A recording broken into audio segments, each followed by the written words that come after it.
there is a story that is John as a youngster, and I would love to know what those ingredients were and what those bits and pieces were like as you were growing up. Sure, sure. It was. I feel like I was pretty fortunate. I had a great place to grow up. I grew up in the suburbs of Washington D.C. in Northern Virginia, and I ended up playing a lot of basketball, which we'll talk about a little bit. But it was a place where we were kind of on the edge of the city, right? And my father worked for the Navy.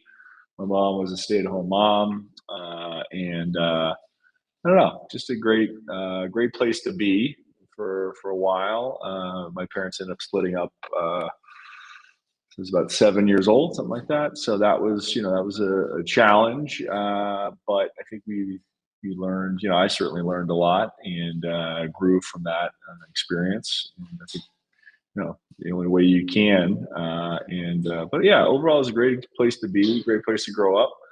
And we were, like I said, we were on the edge of the city, and the city was growing still, and it's grown way beyond. Whereas Herndon, Virginia, which is the town I grew up in, right next to Dulles Airport, and yeah, it was a really interesting place to be. So I think I had a farm field in my backyard. We were in a small suburban development on the edge, literally on the edge of the suburbs, and Mm. something that was kind of special. I remember seeing the first, the development that went in where that farm field was, and kind of how that.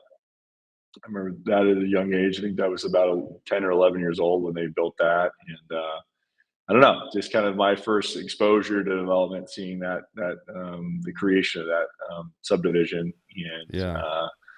and anyways, it's kind of a cool thing. And now, now Herndon is used to be on the edge of the suburbs. Now, it's farmers and such, and now it's firmly in the middle of the suburbs of DC. So